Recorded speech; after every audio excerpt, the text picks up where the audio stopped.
Ce film est clairement une vengeance personnelle. La vengeance d'une femme qui s'est probablement déjà embrouillée avec son mari. Huda Benjamina aura rencontré Rodrigo le bad boy. Rodrigo le bad boy est tombé amoureux de sa meilleure copine Vanessa. Et depuis, Huda Benjamina a le seum. Et tous les hommes sont des méchants mal blancs oppressifs. Ils auraient peut-être dû mettre Jean-Michel, on n'en sait rien. Comment l'État utilise votre argent pour faire de la merde. Épisode 9643. Cette semaine était sorti l'inénarrable, que dis-je, l'ineffable film Toute pour une, qui est à mes yeux une espèce de parodie de mauvais goût des 4 mousquetaires. Sauf que plot twist, ce ne sont plus les 4 mousquetaires, ce sont les 4 mousquetairettes. Même pas d'ailleurs les mousquetairettes avec des prénoms bien français pour des mousquetaires. C'est pas Atocet et Portette, non, c'est Deborah Lukumwena et Daphné Patakia, voilà. D'ailleurs Patakia c'était pas le nom de la blonde là dans le dessin animé et Arnold par la réalisatrice de Divine, c'est-à-dire on est en plein dans le wokisme décomplexé. Pourquoi je vous parle de ça aujourd'hui? Bon, parce que déjà pour ceux qui le savent, je suis un professionnel de l'audiovisuel, enfin j'ai fait une petite carrière dans le cinéma d'animation, enfin techniquement je suis toujours dans l'audiovisuel, et quand je vois que le cinéma français est capable de sortir uniquement ce genre de bouse, et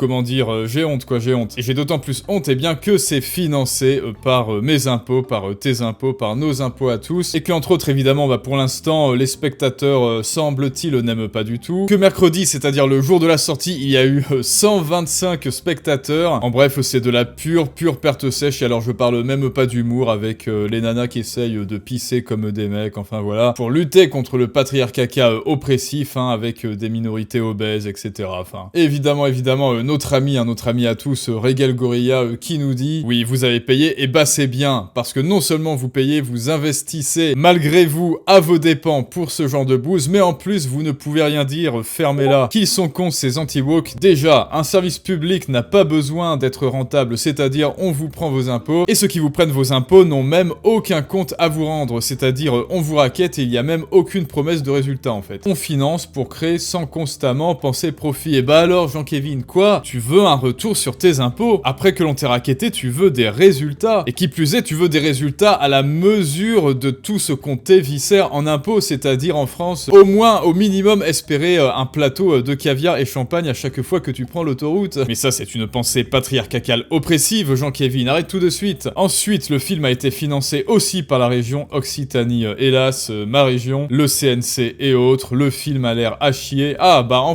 enfin un peu de lucidité. Mais ça crée des emplois, ouais. Quitte à créer des emplois, autant faire de la qualité, non, je sais pas. Ça fait fonctionner l'économie. Bah non, puisque c'est de la merde, personne ne va voir cette daube. Pour que ça fasse fonctionner l'économie, il faut qu'il y ait des entrées, mec. Là, il y a aucune entrée au cinéma. Elle est où ton économie? Là, c'est une perte sèche. Le rendement est négatif. Et c'est tout l'objectif même des financements publics. Non, l'objectif même des financements publics, c'est d'obtenir de la qualité, de proposer aux Français de la qualité à l'aune de ce qu'ils payent en impôts. Là, autrement dit, on devrait avoir des services publics carrés. Sauf que c'est pas carré, c'est rond, c'est même très rond en fait. C'est pas de l'argent perdu mais réinvesti. Bon alors, quelqu'un pourrait expliquer comment fonctionne l'économie et la finance à notre ami Regel Gorilla? Non, parce que là, moi je désespère là en fait. Quel argent tu vas réinvestir? Y a pas de recette. Y a juste eu 100 pélos qui sont allés voir cette merde woke. Quel argent tu veux réinvestir au juste? Et pour faire quoi? Pour faire un toute pour une 2, toute pour une 3, Aladdin, à la 2, à la 3. Bref, ça me désespère complètement, mais heureusement, il y a des critiques ciné qui sont un petit peu plus lucides que d'autres, notamment notre ami Plot Time. Je le connaissais un peu, mais il a décidé de se sacrifier pour la cause et de nous parler de ce film à la con. Et écoutez, je vous propose de l'écouter ensemble.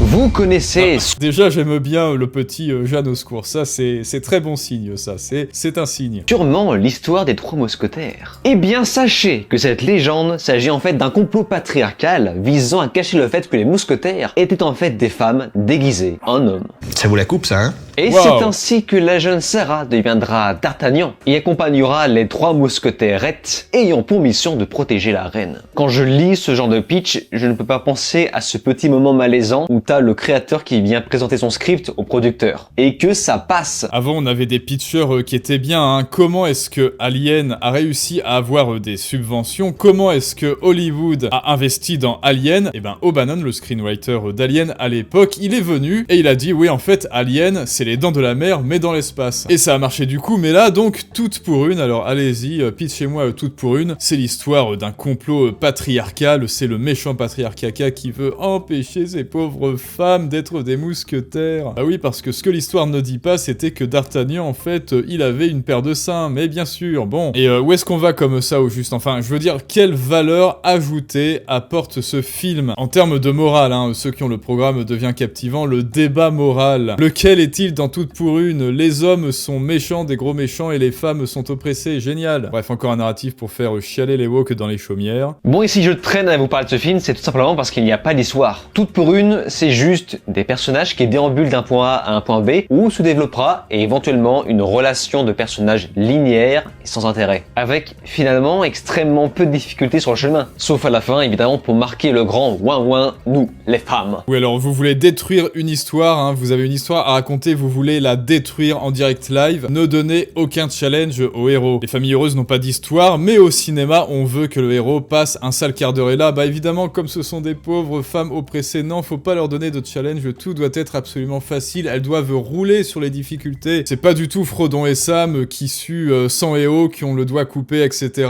qui doivent se coltiner Gollum. Non, là, c'est le méchant, il est là, on lui dit « Ah, tu es méchant, tu es un méchant homme », et le méchant, il fait une constriction spontanée. « Ah oui, vous avez raison, voilà, fin du film. » Bon, ok, d'accord, c'est vraiment de la merde. Alors vraiment, là c'était chaud. Je vais vous faire une confidence, je trouve la représentation des femmes dans la pop culture extrêmement misogyne à notre époque. Et les femmes elles-mêmes ne s'en rendent même pas compte. On vit une époque où elles sont représentées dans des fictions grand public par des femmes qui font comme les hommes. Des femmes avec des flingues, des épées, en mousquetaires, en samouraï et ronin. Alors là, il a pas tort, hein. Moi je trouve que cette affiche est 1000 fois plus misogyne que là, les espèces d'images de Treadwife à la cuisine, n'est-ce pas? Parce que quel est le signal quand on dit « Allez-y, vous allez remplacer les 4 mousquetaires », ben ça veut dire « Vous allez être des hommes, vous allez singer les hommes tels des créatures simiesques, vous allez les imiter tels des perroquets, tels des singes, vous allez prendre leur place dans des figures complètement archétypées, stéréotypées. » Alors ça, dites-moi en commentaire, hein, est-ce que ça rend hommage aux 4 mousquetaires? Est-ce que ça rend hommage aux femmes? Pourquoi absolument remplacer les 4 mousquetaires par des femmes au juste? Est-ce que les femmes ont besoin de se grimer en homme, de porter la moustache, de cacher leur sein? Est-ce que les femmes ont besoin d'être des hommes pour être respectables? Est-ce que les femmes ont besoin d'être des hommes pour enfin se sentir des femmes puissantes? En quoi la puissance des femmes consisterait à imiter absolument de manière effrénée et irascible un homologue masculin? Plot time, petit bon point, il est beaucoup plus intéressant que Regel Gorilla. Enfin, Regel Gorilla est intéressant, mais quand on veut rigoler, évidemment. Non, sérieusement, je crois que je n'ai pas compris la moitié des blagues de ce film. J'étais tellement déconnecté de l'ambiance, à une exception près, Porthos. Voilà. Parce que oui, Porthos dans ce film est censé ressembler à ça, incarné par l'actrice Deborah Lukumena. Alors pour ceux qui ont lu le livre, bah attendez. Alors voilà, hein, je dégaine mon édition, hein, voilà, les 3 mousquetaires, hop hop hop, regarde-moi ça Jean-Kévin. Alors, moi je me rappelle au début du livre, hein, quand D'Artagnan, le Gascon, il fait la queue dans la salle d'attente du chef des mousquetaires. Bon, Porthos, il est décrit comme quelqu'un de très propre sur lui, alors oui, un peu fort, qui aime mettre des beaux habits, hein, qui est très soigneux de lui-même. Bon, alors est-ce que vous pensez que ça correspond à la description visuelle de notre ami? Bah écoutez, dites-le moi en commentaire, voilà, je ne saurais trancher. Ne tirons pas à balles de mousquet, ne tirons pas à couteau tiré. Pour être tout à fait honnête, je crois que c'est le seul personnage qui a réussi à m'esquisser un sourire. Je souriais comme ça. C'est pas mal quand même. Parce que oui, avec ça, les méchants sont tous blancos. Enfin, pour être plus précis, tout le monde dans ce film est blancos, sauf les 3 mousquetaires et D'Artagnan. Et ça non plus, j'ai pas compris. Alors après, c'est vrai que la description de Porthos, c'est quelqu'un qui fait un peu des blagues, hein. Enfin, qui a la joie de vivre, qui est expansif. Et ça alors, les méchants sont des hommes blancs. Mais attends, c'est pas possible. On va remettre l'image, hein. Hop, hop, hop. Ah, mais quoi? Les méchants sont des hommes blancs, sauf les gentils qui sont des femmes de couleur, des minorités. Mais waouh! Est-ce qu'ils imiteraient pas un petit peu Hollywood qui est dans la propagande woke, Minority Report, pour ceux qui ont la ref? Non mais vraiment, ça me rappelle un peu Scream 6 qui est sorti il y a 2 ans je crois. Ne regardez pas cette daube, mais là pareil, c'est un groupe d'étudiants avec plein de minorités, délaisse plus loin bien, enfin bref. Et évidemment, le tueur au masque blanc, c'est l'un d'eux, et devinez qui c'est ça alors? Moi je l'ai deviné depuis le début, je savais qui c'était. C'était le seul petit blanc du groupe d'amis, ça alors. Et pourquoi est-ce qu'il décide de tuer tous ses amis? Eh ben parce que il est jaloux que les meufs sortent avec le Tchad noir, hein, évidemment, métis, du groupe. Bref, voilà, un grand classique de l'exhibition de vertu, de la pureté angélique, de regarder, les minorités sont gentilles, et les blancs qui les accueillent d'ailleurs en France, hein, dans le royaume de France, c'est les méchants. Parce que tout le monde dans ce film est choqué d'apprendre que les mousquetaires sont en fait des femmes. Par contre,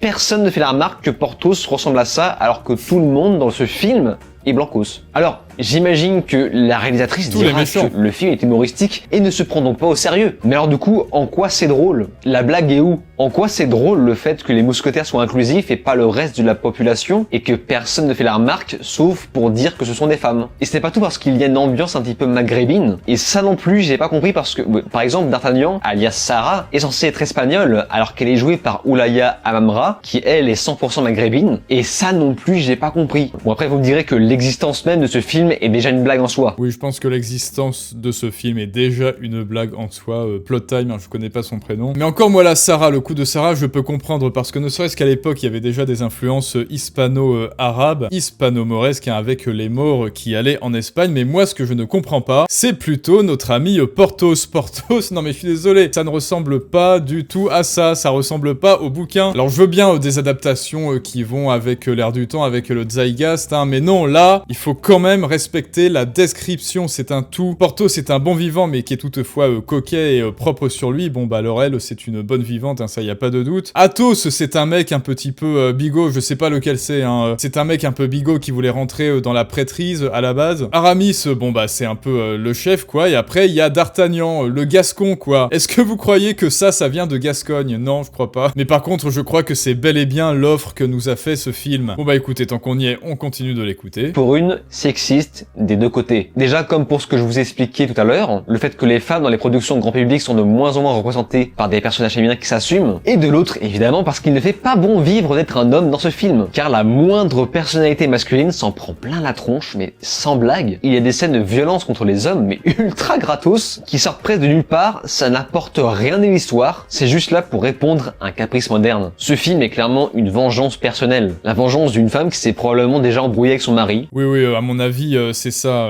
Ouda Benyamina aura rencontré notre ami à tous, Rodrigo le Bad Boy. Rodrigo le Bad Boy est tombé amoureux de sa meilleure copine Vanessa. Ils ont fait leur affaire ensemble et depuis, Ouda Benyamina a le seum. Et tous les hommes sont des méchants mâles blancs oppressifs. Oh non.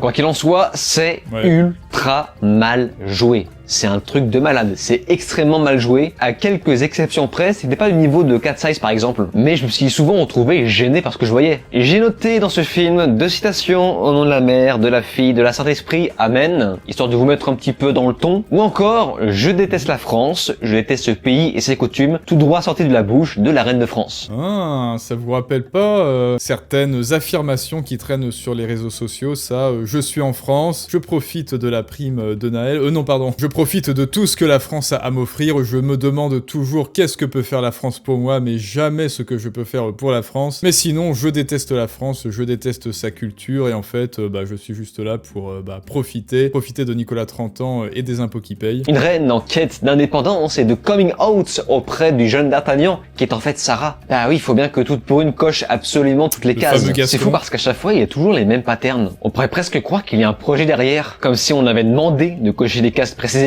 C'est bizarre ça, hein? Mais c'est sûrement une coïncidence. Mais le wokisme, c'est ça, ça ne sont que des cases à cocher. Avant, quand on faisait un film, du temps du pitch d'Alien, c'était est-ce que ce film sera bon? Comment faire en sorte qu'il soit bon, que les gens en redemandent pour faire un Alien 2, 3, 4, 5, pour faire en sorte que les spectateurs kiffent leur expérience au cinéma. Et aujourd'hui, c'est on s'en fout des spectateurs, on s'en fout de ce qu'ils veulent, on va faire des films pour nous, et on va cocher les cases de la bien-pensance. Alors dites-moi, est-ce qu'il y a une maghrébine? C'est bon. Est-ce qu'il y a une noire? C'est bon. Est-ce qu'il y a des minorités? C'est bon. Est-ce qu'il y a un handicapé? C'est bon. Est-ce qu'il y a des homos plus loin sexuels, hein, nos amis qu'on embrasse? Pourquoi? Parce qu'en fait, on en a rien à foutre d'eux. Mais en revanche, on va les instrumentaliser pour exhiber une vertu factice. C'est bon. Ensuite, est-ce qu'il y a des mâles blancs toxiques qui joueront le rôle de méchants? C'est bon. Des cases à cocher désormais au mépris de la qualité.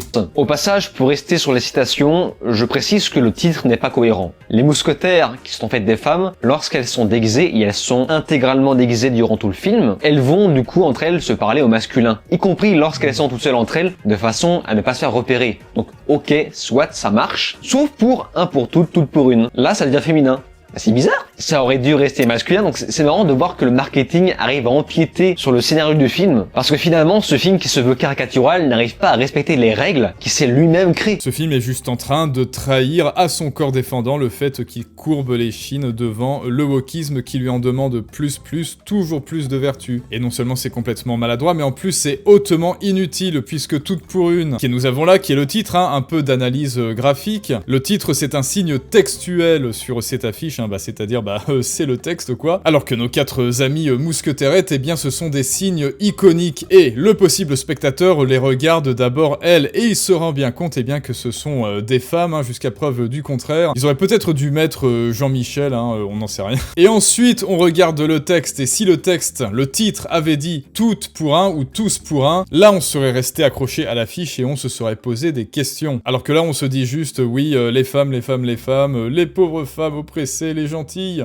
Dites-moi, les femmes qui m'écoutent en commentaire, mes spectatrices, dites-moi si ce film semble vous apporter hommage. Moi, je crois que c'est plus une insulte aux femmes, puisque l'on vous exhorte d'absolument singer des modèles masculins. On vous retire votre légitimité à être des femmes. Vous ne seriez de vraies femmes, vous ne seriez légitimes que si et seulement si vous imitez les hommes tels des perroquets. Bref, dites-moi ce que vous en pensez. Mais c'est de la merde, de toute façon, c'est de la merde. Je sais pas pourquoi je me prends la tête comme ça. Durant le visionnage, sur la forme, je constate qu'on a des gros noms qui s'affichent à l'écran, que ce soit le nom des personnages ou des lieux. À ce moment-là, j'ai dit Tarantino. Parce que c'est ce qu'est ce film. C'est un Tarantino, mais sans le talent qui va avec. Vous savez, les westerns, les mafieux, les films de combat étaient surtout un prétexte pour étaler un propos que Tarantino avait en tête. Tandis que le seul prétexte de ce film sera de détruire quelque chose de beau, de fin, de poétique qu'est la littérature française d'Alexandre Dumas. Je suis prêt à parier que la personne qui a écrit ce film n'a jamais lu une seule ligne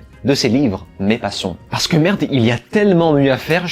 Oui, réalisatrice là, tu l'as lu ce livre? Non, moi je crois pas, je pense pas que tu l'as lu, moi je l'ai lu, et je peux te dire que si le CNC, que si la région Occitanie, là, des représentants de la région Occitanie, que je connais certains, si vous m'écoutez, si vous m'aviez donné le fric à moi, je peux vous garantir que moi j'aurais réalisé avec mes compétences. Si vous m'aviez donné le studio qui a fait cette bouse, eh bien je vous aurais fait quelque chose avec des recettes positives, ça je vous le garantis. Mais il semble que vous aviez préféré la bien-pensance à l'efficacité et à la légitimité. Enfin bref. Bon écoutez, je pense qu'on va en finir, je pense qu'on les a assez démontés, On a assez déconstruit le wokisme, Après tout, je sais qu'ils aiment ça, se faire déconstruire. C'était une vidéo un petit peu spéciale, Écoute, dis-moi Jean-Kevin, dites-moi si vous avez aimé cette analyse. Cette, mi-analyse, mi-petit coup de gueule, Merci à notre ami Plot Time, On a mis le petit like, n'hésite pas à lâcher un like sous cette vidéo aussi et à t'abonner. Plus on sera d'abonnés, plus le cinéma woke sera en sueur et ça